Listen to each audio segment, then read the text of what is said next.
Hispanic business community here in Orange County, powered by the Orange County Hispanic Chamber of Commerce and Orange County's only community radio station. And when I see Ruben Franco in the room, I know there's somebody big here. He doesn't just come out for everybody. So, Ruben Franco, welcome back. Thanks, Paul. Appreciate it. Thank you, everybody, for listening in today. We appreciate it. We're our community is your community. We have a special guest today, Laura Archuleta with Jamboree Housing. And Laura, thank you for joining us today. And we'd like to start off just letting people know you a little bit about you personally, about yourself, your family. Tell us a little bit about yourself. Great. Well, thank you for having me. Yeah. So I am a original born in California person, which you don't Really? always Yeah. find, right? Yeah. Born in Whittier, California. And so grew up right here in Southern California. I went to Cal State Fullerton for undergrad and graduate school. So yay, Titans. Yeah. And live in Yorba Linda. I've been married for over 30 years and I have 3 kids who all 3 went away for college, and the oldest 2 have come back, and hopefully the baby will be back also. Good. And stay here in California. But as And we she's all being know, modest because for the first 20 minutes before they get ready for the show, she's telling us all their kids' success playing sports and that these all That's right. things. We're doing, it's going to be a high school sports show. right, today. right. I do have sporty kids. And so spent a very long time at sports fields. You know, that was between work and going to sporting events, watching them play, going to their weekend events. That was it for a long time. And it's really nice now having the youngest one who still plays soccer in college, but not having to drive them all around and wash all their dirty uniforms. Right. Yeah. Right. That's a lot of work to be a parent doing sports, especially in Southern California and how Yeah, competitive it is. That's for it sure. is. It is. Tell us a little about you. I know you've been with Jamboree Housing for 25 Yeah. plus years, and tell us what Jamboree Housing is and what you do. And Yeah, so I have been at Jamboree for over 25 years. So my background, kind of how I got into this, my mom actually grew up in public housing back in Boston. And so from a very young age, we were instilled kind of the importance of giving back, the importance of having a place to live.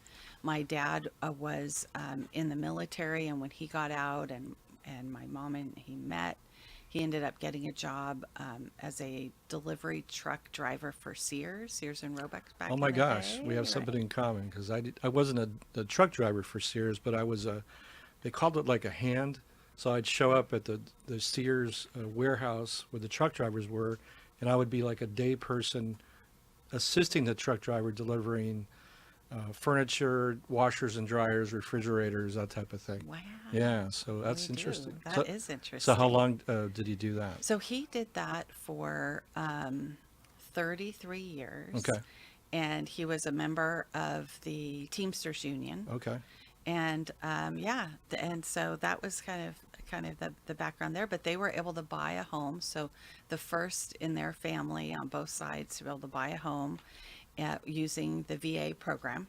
Yeah. And so housing was just instilled in me as being, a very, very, very important. And so when I didn't know I was going down this path, I always had a strong sense of social justice, wanted to right all wrongs and change the world somehow coming out, and ended up thinking it'd be great to work for a city and cities. And I still believe that city government is the closest to the people. Yep. And your elected officials at the city level probably have the most direct impact on your quality of life, whether it be through how they designate their resources with law enforcement or childcare or zoning to allow for the different things that are important to you as a resident.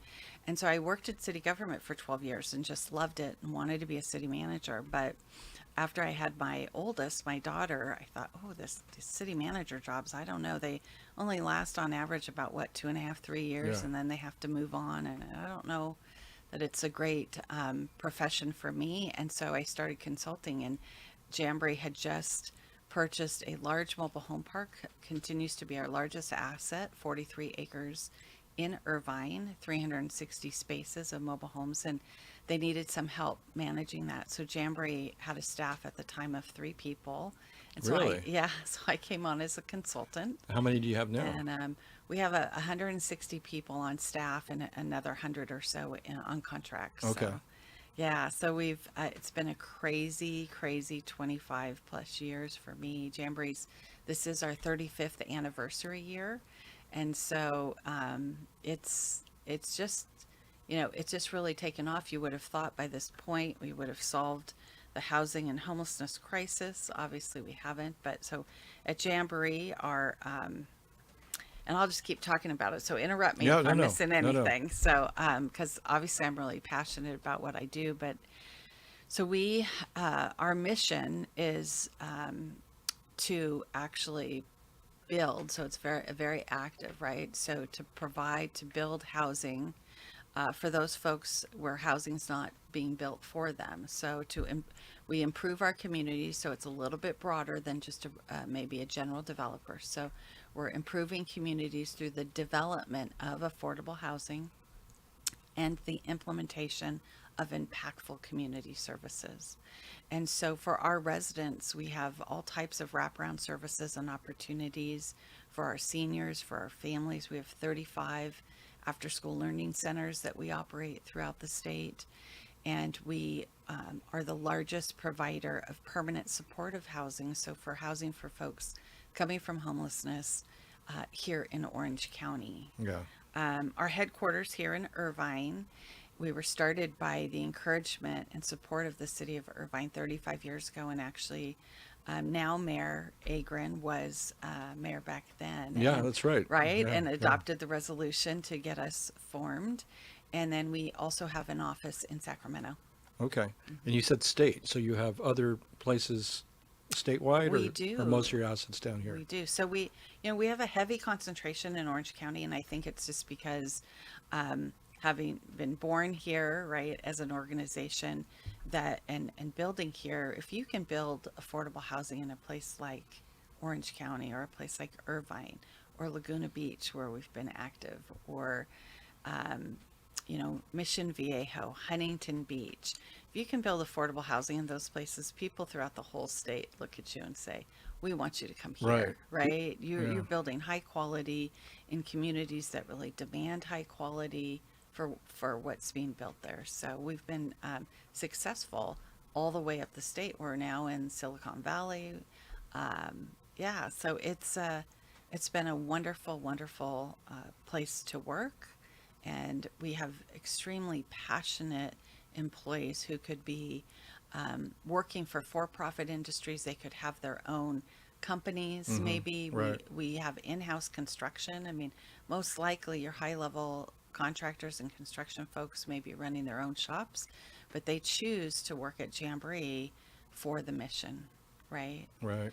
So our vision at Jamboree is that everyone will have access to high quality, affordable housing with supportive services, and that all of our communities will be just and, just the types of places that you would want your children to live. That's right. But how do you do this? I mean, when you consider, at least in Orange County, it costs or $359,000 average wage, right, to afford a house in Orange County. Where do you begin to do this? I mean, it just seems a daunting task. Yeah. Well, so we're focused on kind of that first step housing, which is rental housing. And, for years, we'd get pushback about rental housing. I think people now realize, Right. hey, not everybody is going to be making over $300,000 Right, a that's year. right. And so we have to have some really good rental housing options. And so we focus there at that first step. And I think of it almost like a freeway, right? You've got all these people trying to get on the on-ramp and figuring out which lane should they be going into, right? So that first lane is really rental housing. And so being able to get folks in rental housing, you're getting them on the freeway. That you're there. And it takes a lot of funding, to make these projects happen. So we usually have a very small first mortgage that's paid for by these affordable rents, and our rents could be anywhere from $500 to $1,500 Really? a unit. Yeah, and you look across the market, we know that they're closer to $2,500 to probably $4,000 a Yes. unit, right? Yeah. For rental apartments now. It's amazing for me to say that, to have seen where rents have gone, out in the marketplace. but it is very costly to build, right? Also. So what are you building that unit that you're able to do 500 to 1,500? What is the cost of that unit? Well, so the cost of that unit is equal to what a market rate unit would cost. So it can cost anywhere from $600,000 to $1,000,000 a Really? unit, Okay. depending on the price of the land. Obviously, Okay. I mean, we just opened up a development in San Juan Capistrano, where we were fortunate to work with the city there. We built a new city hall for the city, as well as building affordable housing. But the key to it is getting a significant amount of subsidy so that we can charge those low rents to cover operations and a small mortgage. So we're going in the largest provider of funding that produces the most amount of affordable housing throughout our country is called the Low Income Housing Tax Credit Program. Okay. And it is a bipartisan supported program that allows companies to buy these credits against their corporate taxes, and then the money that they put in comes into these developments as equity. And each state gets an allocation. So here in California, that allocation is managed by the state treasurer's office, and we compete. So we compete for those credits based on an action plan that gets adopted each year. And so, for example, we have today is the meeting of the state treasurer's office with a board that oversees this funding for a new development in Brea that we're working on. So if that development gets its allocation of tax credits, probably a year to 16 months from now, we'll be opening up a small new development in downtown Brea. Really? And what will the size of that development be? Yeah, so that one is right in the 30 unit size, so it's a little Okay. bit smaller than some of the other ones we've built. It's on some land that the city had purchased quite some time ago, back in the old redevelopment days. And so we put together a proposal, and it'll be coming forward. And that's kind of how we've grown. We've over the years, we work very closely with our local government agencies who have their regional housing needs requirements that get allocated to them right through their planning documents. And we sit down with them and we say, what are your needs? Where do you think you'd want to see that developed? Do you have any land? Do you have any funding coming back to you from old developments, or any ideas? We have been very creative. We have a development in Garden Grove where we worked with a church that had some surplus land there. Their congregation was dwindling a bit, so this was a way that they could bring people to their site. And that development's really interesting because we built an intergenerational development. So half of the project is set aside for seniors. They have their own space. They don't have to come down into the family area if they don't want to be around the kids. And it just worked out so nicely. And the church folks have told us that they are getting our residents coming to service there and participating. Oh, that's awesome. Back up a second. You said you built City Hall for I'm not, is this, Yeah. was I You hearing that correctly? You did hear it correctly. Okay, Yeah. okay. Yeah, and it is a first for us. So the city of San Juan Capistrano really wanted to do some housing on the site where their old city hall was. Their old city hall was really, really outdated, right? It had some modulars. And so we were able to strike a deal where they, sold us some land for affordable housing. Then that money went in to help build their city hall. And so they have a brand new city hall that they're just loving. It's so cute. I last week was at the Richard Nixon Library for an event, and one of the councilmen were there, and he was saying that staff from years back will come through and say, "Oh my gosh, if only I could have worked in such a nice city hall." But it's right there, almost attached to the housing. I mean, there is a separation, but there's not a lot of cities that would say, "Hey, build affordable housing like on our parking lot, and let's reconfigure it. Let's see how this will work." And but it works, and we're excited. It's a bit of a showpiece. I think we'll be having our grand opening in the next few weeks, so hopefully people will come down and see it. And so if you're in a city, and it doesn't have to be City Hall. In Costa Mesa, we have a senior project moving forward where we're actually building senior housing on the parking lot of the senior community center. the senior Wow. center.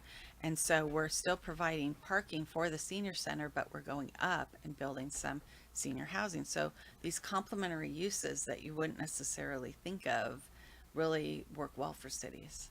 That's so unique. I've never heard of anything Yeah. like that. You know, that's pretty amazing. Joel Cockton talks about, I think he estimated there's something like 4.5 million less, or we need 4.5 million more houses. I think it's a nationwide figure. What is the California figure? Do you know what that number You know, is? I do not know offhand, but it is not, we actually are building less housing now Right. than we were prior to this governor, which is surprising. We thought we would be Right. seeing more housing being built. The every year there's over 50 pieces of legislation that gets pushed through Mm-hmm. to try to bite at the edges of the issue Yep. of why there's not enough production.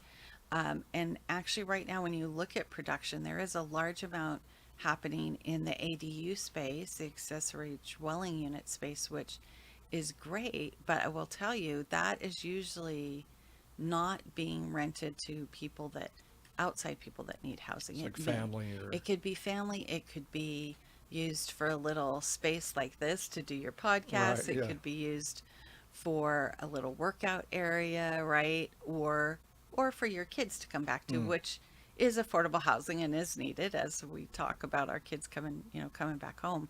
But it's not really the type of production that we need really to meet the needs of our employees who are working throughout, our county and our state. So, keep in mind, housing is where jobs come home to sleep. So if you want jobs and you want high paying jobs, right, you need housing for them. I'm Housing. sorry, I laughed and she Yeah. had to turn, but what a great say that again. Housing. Yeah, yeah. And I didn't make this up. I've heard it out there. But what was it again? You said yeah, it so quickly. housing is where jobs come home Home to sleep. Yeah. Right? That's true. And so everybody's excited when there's new jobs coming to a community, but they don't necessarily think about where are those jobs going to sleep at night, and are we building enough, enough. Yeah, and California is such a tough state, right? I think the other estimate, it's like we're like 400% more expensive because we're a coastal state Right, than the rest of the country. right. So just that alone makes it challenging. So let's talk from a policy standpoint. From a policy standpoint, what would you, or what do you advocate or recommend our state do about it? Yeah. No, it's a great question. And in fact, last week was the California Building Industry Association conferences here in Anaheim and the Pacific Coast Builders Conference. And we had a lot of speakers there. I'm on their board. And one of the statements there, you'll get a kick out of this one, is that in California, we don't have a housing crisis. We have a housing policy crisis. And it's very true, because it's the housing policy that has got us to where we're at. And I think that the bottom line is we need more production. So how do we get more production? We can't just focus on infill. We Yeah. can't. Right. And we can't have housing meet the needs of everything in our community. And so I think you have to take CEQA, and you've got Yeah. to look at CEQA and say, you know what, it's great. We want to keep our environment here in California. California is a beautiful state, but if you truly look at the open space and the percentage of open space versus that which is built, you'll see we need to build more housing, and we will still be a beautiful state. Right. So we did a bit of a test somewhat during COVID. So during COVID in California, the state received funding to do emergency housing, get folks off the street, get them housed to be safe because of COVID spreading. Right. And so they started a program called the Room Key program. Well, then as COVID went along, we realized, okay, now what are we going to do with all these folks living in motels? Yeah. Project Room Key. Project right. Room Yeah, Key. Right. And so then they rolled that into Project Home Key. So Project Home Key was you take funding to buy motels, and convert them into housing. if you got an allocation of your Project Home Key funding from the state, that came along with your right to build. So you did not have to go through the city process to get zoning, and you did not have to go through CEQA. And we were extremely successful with that here in California. And people across the country, leaders are looking to what did California do with Project Home Key? Why does it work so well? Well, that's one of the reasons. It's kind of a by right development mentality. So there's many ways in California we could do that. It just takes political will. Yes. It takes everybody getting on board and saying, you know what, local jurisdictions, we gave you a chance for the last how many years? Decades? How many decades? Yeah. You've had your housing elements. The units are not getting built. You can step back and say, well, it's not your responsibility to build it. We're the locality. We're just the government. Well, okay, it's not your responsibility to build it. So now let's remove some of your rights to stop it from being built. And, look at, I started my career in local government. I love local control, but when it's not getting it done, something has to change. Yeah, I think, Paul, you had a question? Two quick questions. One's from the audience and one's from me. Audience wants to know, what's the average time when somebody says, I'm going to build, a developer or somebody says, I'm going to redevelop, I'm going to tear down, do something, from that moment to when it actually builds? What's the timetable to go through all the permits, all the process, all the things? Or what's it typically take to start to get to construction? Yeah. So that's a great question. And specifically in affordable housing, because we have 5 to 7 layers of funding for each development, we have at least a 2-year kind of run up to get ready, because we have to apply for all these funding sources, right? So I would say the quickest development we've done, new construction ground up, has been 3.5 years. Wow. And the longest has been 10 years. So if there's a backlog of housing, that's my question, then that seems to be part of the problem too. It takes a long time. It's not that there's lack of places to do it or lack of will to do it, but it takes a long time to get it done. And then the other question I had, we've had a number of people in here talking about alternative ways to build. 3D printing? 3D printing is one. Somebody wants to come and talk about that. We have a guy that was in the building here that was doing tilt-up concrete housing. All this stuff where they go on site and prefabricate. Or office reconversions, right? Office Yes, reconvert. yes, Lots office are. conversion. Talk about some of that. Other ways to do it, other than I got a bare piece of land and now I'm going to start building a framework and doing all this, which takes another year or something to do it. Right. Well, conversions of any kind are typically quicker, right? Right. Motel conversions, office conversions, anything like that, I think is going to be quicker than ground up. But where I think we're lagging is really, truly looking at creative modular in a way that could make an impact. So modular works if you plan for it on a site.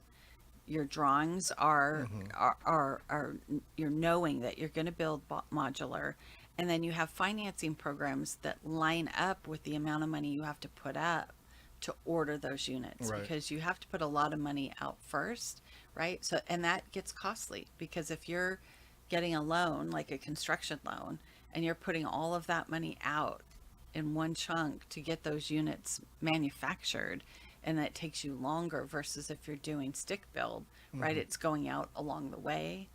And then, so it just hasn't taken off to the extent that I would have thought it would have. Yeah. And we still have cities who are very leery, again, of any type of different construction, right? Already in the affordable housing world, we've, we're having to fight to get our developments accepted in communities. Then to say, oh, we're building modular, or we're building, we're using containers, or right. we're, Sure. right, all of those things that are really great opportunities to look at ways to build quicker or cheaper, but it's just a struggle to get there. And it's a struggle to get there in any scale, Yes. right? It's Right. so, it almost has to be a larger kind of national developer who says, I'm going to jump into this and we're going to do it at scale, and then we're going to show people how it's done. We have a partner that we've worked with. We did 1,000 units in Santa Ana with them. The Pacific companies, they're a for-profit entity that they kind of look for creative ways of doing things. And they've got a creative financing model, which includes different B bonds and tranches of debt that we've partnered with them on. And their principal, Caleb Roop, actually started a manufacturing plant for modular. And so he's starting to build modular throughout the country from his plant. And what is a price point of just that modular unit? Yeah, so it's still running. Ideally, it would be 10 to 20% cheaper than the units we're building, right? And I think he will get there, if not more, because he understands the model and how to put it together and how to ship it and the shipping costs and the whole thing. But for the folks who are not familiar with it, it's a heavy lift to kind of even get to that savings. Yeah. And some of the guys that have come in and talked about whether it's containers or 3D or this other guy with this concrete tilt-up, when they go to the city doesn't know how to inspect this stuff. Yeah, it's a Wha- different. So where do you hook up It's the a different electricity? skill And set, Yeah. it you would think it's just bring it in and they'll put it up, but the cities themselves, the inspectors come out and they're like, well, I know how to look at a stick house, as you call it here, and to go Yes. find the electrical and the plumbing and to look at the plans and everything. Where is it in this prefab thing? Yeah. They don't even know how to regulate it or look at it. Yeah. So right from the beginning, you almost need a city that you're working in that says, hey, we want to do something creative. We want to do something different. Let's work together on this. And, it's very, cities are just, can be a really difficult animal. You've got your elected officials who are changing every few years, Yep. right? And setting policy. And then you have your professional staff who have their opinions and they're trying to work within this political environment. So change, that is, the downside of bureaucracies, right? And then The you get a group of stability's the protesters that upside. come out and say, not in my neighborhood. That's right. That's right. It just kind of goes on and on. So, we try to do what we can, but I think some of the think tanks out there are great groups to look at these alternative construction methods and come up with some models and incentivize it. Sometimes there's competitions I hear about, right, Yeah, where right. universities are Sure. putting on competitions for innovative construction techniques. What's the plug for you said on your resume something about UCI, something lab here? Yeah, so at UCI, We're here at UCI, Yeah, so- yeah, we're here at UCI, and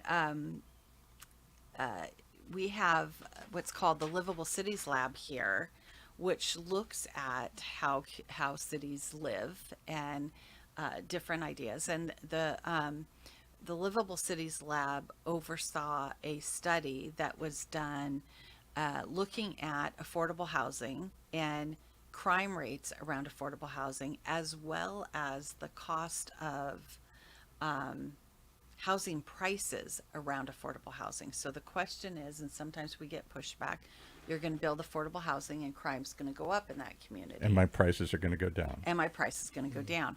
So we were able to get funding for that study to UCI, to the Livable Cities Lab, and then they were able to work with our cities throughout the county to do that analysis and get that data. And they were able to show that actually when you're building affordable housing in communities, the crime rates actually go down.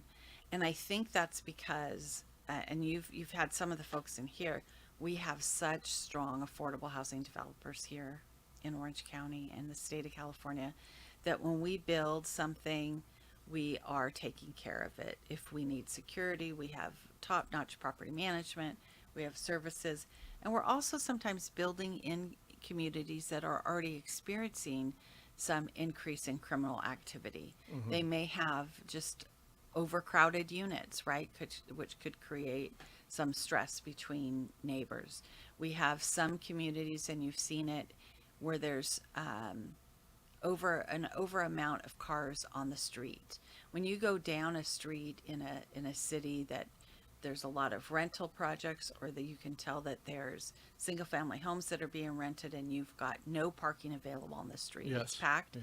You know there's more than one family living in those houses because of the lack of affordability. And that was the argument against ADUs. People fought ADUs because there are going to be too many cars on the street. Right, right. Exactly. And so you look at what's out there now, people will say, well, this is not affordable housing.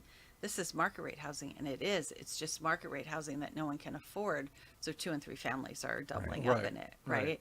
So, yeah. A lot of layers to this. Yeah, there's a lot of layers. I don't know if I answered your question. I might have got sidetracked. Well, I just there, wanted to but- give a little shout out because I saw that. I didn't know that Yes. UCI is even studying this. Yeah, and then on the resale cost, kind of the same thing. We did not see a correlation to housing prices dropping when affordable housing gets built. So the Livable Cities Lab is around, and Professor George Tita runs that program right. here. And UCI's, fortunate to have big thinkers who are connecting with the community to look at these. It's not a university that just sits up on the hill. It actually gets down and looks at issues going on in the community. Yeah, I can't believe we're running out of time already. Oh no! Come back for But, part 2 or you know, something. Yeah, I mean, this is such an important issue to talk about, but maybe just what are your thoughts just on if you were governor for the day, A magic or wand. you the magic Oh, I wand, love what would you subscribe or prescribe, excuse me, of your Dr. Archuleta, Yes. to help solve this? Like, Yeah. what would be the steps that you take? Sure. So if I were governor for the day, not at Jamboree, right? So we'll put that right. I would implement something where if you were developing residential development, whether it's single family homes or rental, and 20 to 25% of those units were affordable at very low and moderate, so some type of restriction, so you had a variety of incomes there. I believe in the full scope of housing, right? The full spectrum, that you could by right develop that in that community, and it would not have to go to planning commission, it wouldn't have to go to city council, and we'd get that housing built. I would also work very closely with labor to ensure that they were having some realistic Right. goals for revenue for their workers to work, but not at the level that would make this housing unaffordable, but making sure that they're getting what they needed to create some really solid jobs out there. Right. But bringing people together. Right now you have labor headbutting with affordable housing developers and market rate developers, and you've got legislators sometimes paralyzed to make change. But I think something has to be done, and it's got to be done in a big way. And so that's, if I could wave a magic wand to fix things, it would be. Ruben's going to make that happen. That's right. right. That's right. It would be about, and anyone listening, if you have ideas, call me, but it'd be about production and production of all income levels of housing. We would free up some of the open space that's held aside in a way that would not have a negative impact on California, Right. but would allow people to be able to buy homes where they can't right now, and folks to be able to rent apartments close to where they work. Yeah, I mean, that's great stuff, and we, as a chamber, we appreciate the partnership with Jamboree Housing and your leadership in this very, very important issue. Every conference or thing I go to, we're talking about housing is almost number one here in Orange County and all up and down the state, but especially here, and we want our kids to be able to stay here and live here and buy here, and we appreciate what you're doing, and we look forward to the continued partnership, and we need to have a longer discussion on this, and I've seen you at conferences talk about this. We should do like a little way. conference here or something. We should. I don't think we've had a housing. I think we conference. saw one. I think we saw one. It's been a while with you and Gaddy and some others. Yeah, and, yeah, it has been that a was while. a great conversation. But we need to do that and keep the ball moving. But we appreciate you being on the podcast today and being our guest and sharing some thoughts with you of us as well. How do they reach you if they want to find out more Right. information on what you do or support what you do? Sure. Yeah. So right on the Jamboree Housing Corporation website. So we go by Jamboree Housing Corporation. We are a 501c3. I know folks say, well, it's a corporation, but yes. So just if you Google Jamboree Housing Corporation, it will come up. and you can email me right through there. That sounds And, great. Yeah, and happy to respond and participate. And it does seem like I'm out doing a lot of speaking events, but it would be wonderful for the chamber to put together something like that. And you know, we can talk to Gaddy, see what if he. Well, some folks out there. Gaddy's retired now, but apparently he's busier now than he was. Yeah, when- yeah, he probably is. he definitely is. So, but thank you, Laura. Thank you, for Jamboree Housing, for what you guys do, and thank you for everybody listening today. Yeah, thank you for having me. You're welcome. Thank you. Thanks, Paul.